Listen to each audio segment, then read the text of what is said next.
What's up, YouTube? Hefe coming to you, Captain Awesome's Fish Room. It's Friday, and y'all all know what that means. Q&A Friday. Got some great questions today, and I got quite a few of them, so we're going to go ahead and get started. I just wanted to show y'all my boy Micro Machine, just looking sick. This fish is so dope, guys. But yeah, so let's get started. First question is from Domo Sanchez 95. Asked, how can you save money and energy running multiple tanks? That's a great question. When you're running multiple tanks, what you want to look for is ways to condense, running things on all of your tanks.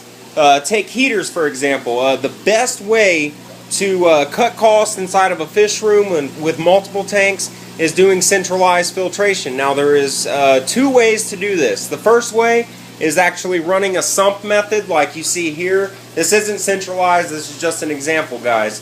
But if you ran all of your tanks to a centralized sump, what you're looking at is only using maybe 1 to 2 pumps and 1 to 2 heaters depending on gallonage inside your fish room.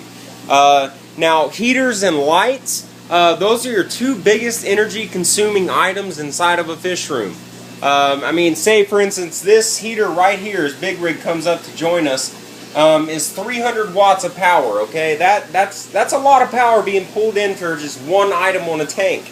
And depending on the bulbs you use and the fixture, that depends on how many watts you're running through that. Now centralized filtration, if you're using 1 to 2 heaters, 1 to 2 pumps, the rest is gravity fed. Okay, you're using overflows. Overflows are electricity free. Okay, unless you're using one where you have to use one of these pumps to keep it primed. That's optional. You can suck on it every day and get the same results. Now another way to do centralized filtration is air filtration. If you get you a big linear piston pump similar to this one here, it's bigger and actually produces more liters per minute. You can run a sponge filter inside each tank, and that'll cut your cost tremendously. Now, a way to cut on heaters if you're not doing centralized filtration. If you're living inside a house, okay, and you have a room, that house is insulated from the ceiling to the walls, okay? Now, unless you're not on a concrete slab like I am, then your floor is also insulated too. Now, concrete isn't a very good insulator, but that's still insulation. When you're running multiple tanks in one room, guys, the temperature will actually stay 6 to 10 degrees warmer than what your house is, okay? Now, 25 degrees Celsius, that's around 75 to 77 degrees. I'm not great at Celsius, guys, but I'm going to walk y'all down here to my thermostat and show you that my house is actually 73, okay?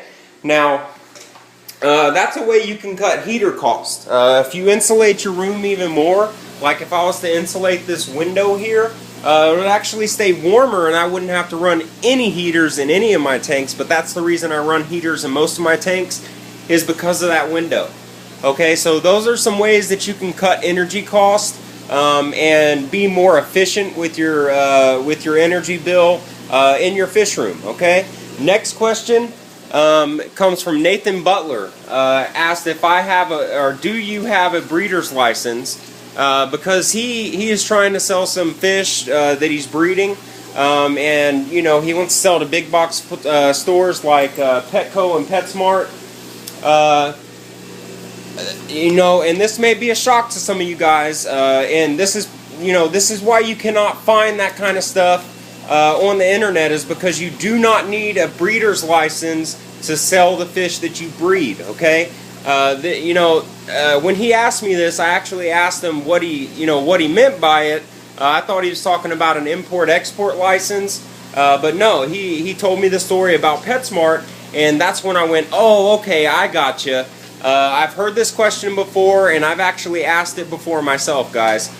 So you do not need a breeder's license. You need a business license if you want to sell to big box stores like PetSmart, Petco, Petland, all those other big box retailers, and even some of your LFSs you'll have to have that. Now some LFSs, they'll buy your fish from you, you know, maybe 50 cents a piece, stuff like that, or give you trade-in value. Guys, unless you produce a lot of fish like these big breeders do, like Seagrass Farms and you know, Blue something Aquatics or something like that, I can't remember, name slips my mind. You're not gonna you know, you're not gonna be able to meet the demands that these big box stores are looking for. Okay, I wrote some notes. You know, if you want to sell to a corporate organization like PetSmart or Petco, they're going to want you to commit to a fulfillment contract. What that means, guys, is they're going to want you to sell them thousands upon thousands of fish. And that's not just for one store, guys. That's for a whole region. Okay? There could be 6, 7, 8 stores in one region. So you're going to be supplying a lot of fish. The reason they want you to have a business license or a DBA is because they need to guarantee that what you're saying you'll give them, that you'll give them, okay? They can't do that kind of commitment with your average hobbyist. So that's why, you know, it won't really pay off trying to do that at the beginning, you know? Grow a little bit, stuff like that. Now, you know, with the privately owned shops, you'll be lucky to get 50 cents a fish, guys. Now, if you want to sell your fish, I suggest that you do it, you know, on your own, like I do, which is, you know, actually one of the next questions. You know, the only reason you would need a breeder's license is if you're selling fish for human consumption. That's the only time you need one, not to sell ornamental fish, invertebrates, plants, stuff like that. You don't need a breeder's license, guys. You don't. You need a business license if you want to do big box retail, or you can sell them on your own, okay? Next question, which coincides with this one, is TMANNYO39. I know him as Anthony. I don't know how to pronounce his YouTube name. He asked, what supplies do you need to ship cichlids, and where is the best reasonable place to purchase them? And then asked, what are some websites or places where a cichlid breeder can sell fish besides YouTube? Okay, I'm going to start off with the supplies you need. Of course, you need shipping bags. Now, there's a lot of different types of shipping bags, a lot of different sizes. Okay, now there's also different thicknesses. The thickness I'd recommend for shipping cichlids, because of the spines they have, can puncture thin bags. Get at least, and guys, I am harping on this, at least 2 millimeter, with 3 to 4 millimeter being the best thickness for shipping bags. Okay, unless you're sending like extremely small fry, like if these guys were just maybe 2 weeks old, then you could use just a regular bag. But with these guys here, I'm using just like what I sent Anthony. I used a 3 millimeter thickness bag. And you know, of course, the size is going to depend on the size of the size of fish that you're shipping. Some other stuff that you need is heat packs and cooling packs, depending on the weather. You also need like an insulator, like newspaper. Now, you know, you can use your Sunday paper or something like that to do your insulation. I like to use styro boxes. Those are a great insulator. Y'all saw the unboxing video that Anthony did. Those are the boxes I love to use. It actually insulates it very well, makes your heat pack, you know, actually work more efficiently and stuff like that. Another thing that you need are rubber bands. This is a very overlooked item on your shipping list, is rubber bands. You need the smaller ones because the bigger ones, when you stretch them out to their max, they're going to break easier. The smaller ones will actually stretch out better. I speak from experience with that, guys. Now, another thing you'll need, of course, is boxes and tape. Now, as an insulator, you can also use those peanut things. I like using newspaper because it actually molds to your packaging. It molds around the bags and stuff like that. And always double bag your cichlids, guys. I don't care what they are, double bag them. And make sure that you tape down the corners on the bags, because fish can suffocate if they get in those corners, and they'll actually die and your shipment will be lost. Okay, now what are some places? Oh, place to get shipping supplies. That's actually where I order. Is angelsplus.com. This place is cheap and you get a lot for what you pay for. Great place. Check it out. I mean, everybody. I recommend everybody there. They sell everything you need, as a matter of fact. What are some websites besides YouTube that you can sell your fish on? A whole lot of websites like eBay and Craigslist won't let you sell live animals. But what you can do is you can, you know, advertise per se on Facebook. All of your forums and chat rooms that you're a member of, like I'm a member of DarkStarAquatics.com, FiredUpFishTanks.ning.com, MonsterFishKeepers.com. You can advertise on those sites to sell your fish, guys. You can also run local ads in your newspaper. You can run local ads on your newspaper's website. Of course, you'll have to pay a little bit for that. You know, just things like that as far as the internet goes. You can also, yeah, they are getting ready to breed. Let's see. Yep, her tube's coming out. We're about to get another batch. I got to get those fry out of there.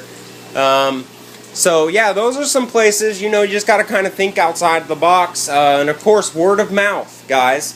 If you make a sell to somebody and you actually do good business, they're going to recommend you to their friends. Okay, so that's a great place to start as well. My boy Ja Bless. What meds are good in your opinion, and what's your process of treating fish?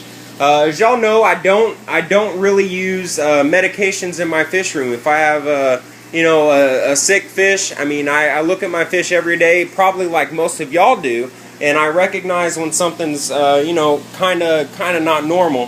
What I do in that instance is I'll turn up the heat a little bit. Turning up the heat will actually speed up the life process of whatever organism is causing that fish stress. Okay. Now, if that doesn't help, what you can do, what my first recommendation would be, is to use a you know, a salt. You know, your regular unionized salt. You know, add that according to the manufacturer's directions. You know, add that. I like to start off with a half of dose. And go from there and leave your heat up a little bit. Don't turn it up too much, guys. You know, like if you're running your tanks at 79 degrees, turn it up to 82, 83 degrees. Okay, that'll be enough to speed up the life cycle of whatever the organism is, and then add salt. Now, if that doesn't work, what I like to do is a very large water change. And depending on what it is, the only medications I will use, okay, are these three right here. These are the only medications I'll ever have in my fish room. They're only medications I ever had in my fish room, except for when I was a newbie. Erythromycin, I use that for bacteria, you know, like fin rot, fungus, you know, stuff like that. Open sores, you can use it for that too, although for open sores I use Melafix. And, you know, I turn up the heat a little bit as well, because, you know, if the fish doesn't have a parasite and you turn up the heat a little bit, you know, it kind of wards off them contracting a parasite in their, you know, in their sickness that they have. Now, as far as ick, one of the most common diseases inside of an aquarium, what I do first is I turn up the heat and add salt. I'll add the full manufacturer's recommended dose of salt for that size aquarium, and that should take it away. Now, if you have a really bad case of ick, like if you were gone for a week and someone else was taking care of your tank, they don't know what to look for, and you came back and you already have a dead fish. Really bad case. This is the only time I'll use this stuff, guys, I'm telling you. I don't like using medications. I just don't. What I use is Quick Cure. This is the best ick treatment I've ever used. It works fast. Small bottle lasts forever. Actually, I've never even used this one. I bought it a few years ago, and I still haven't used it. I got another one that came with that 55-gallon tank that I just got. Yeah, this is the ick treatment I'll use, and what I like to do with this is, you know, of course, follow the recommendations of the manufacturer. Don't try to treat on your own. I don't care how experienced you are. Always follow the manufacturer's suggested dosage, unless you want to cut it in half. You know, if my fish are really hardy, I'll actually cut the dosage in half and pretend like they're tetras that I'm treating. I'll get some aquarium water, add the recommended dose, mix it up inside one of those, and then I'll pour it evenly across the tank and let the filter do the rest. You'll want to take out carbon anytime you're dosing a medication, which should be rare even when you have sick fish. It should be rare to use medication unless it's a bad thing like fungus or you know, fin rot or something like that. That can kill your fish pretty quick. You want to take the carbon out of your filters because carbon will remove any medication. With erythromycin, I never use the full dose. I always use a quarter to a half a dose. Y'all saw how I do that when I was treating the cyanobacteria inside that tank right there. And y'all saw what a wonderful job it did. It got rid of it. This I'll actually use for beat up fish that are really bad beat up, like y'all saw my female doveye Beyonce. That's why she's named Beyonce. Thank you, Forrest, CichlidMan09 for that, because she's a survivor. If they're really bad beat up, I'll use this Melafix, turn up the heat a little bit, and they're fine. Y'all saw that my fish recovered greatly. So those are some good suggestions there. Lastly, Devontae Horton asked, when breeding at small sizes, how does that affect growth rates? Well, unless your fish are full grown, you know, breeding them actually, you know, it doesn't stunt their growth, but it does slow it down dramatically. They will not grow as fast when they're breeding, okay? They put all their time and energy into fry and stuff like that, and they just do not grow. So when you're breeding small fish, they simply will not reach their maximum size as fast as they should. That's why you'll see a lot of breeders like you know, CichlidMan09. You'll see Skip from Real Hard Cichlids Aquatic Kennels, Rashad. They all separate their fish, you know, pretty much after every 2 to 3 batches, maybe even after every 1 batch, to give their fish time to recuperate, recover, and grow. And of course, another thing that affects growth rates, especially when fish are growing, is the food that you feed. You want to make sure that you feed a good, solid, staple diet. So, that's everything, guys. That's all I had. I hope to see y'all on the auction tonight on firedupfishtanks.ning.com, having a live plant auction. I'll be there. Hopefully I'll win some cool stuff. I hope to see some of y'all there.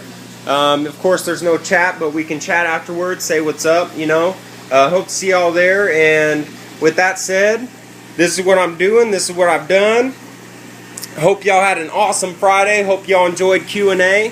And we'll see y'all next time. I may do a video later on today, just to, you know, show y'all a few other things like the CO2. And that's it, guys. Like I said, I hope y'all had an awesome day, and we'll see y'all next time. I'm out.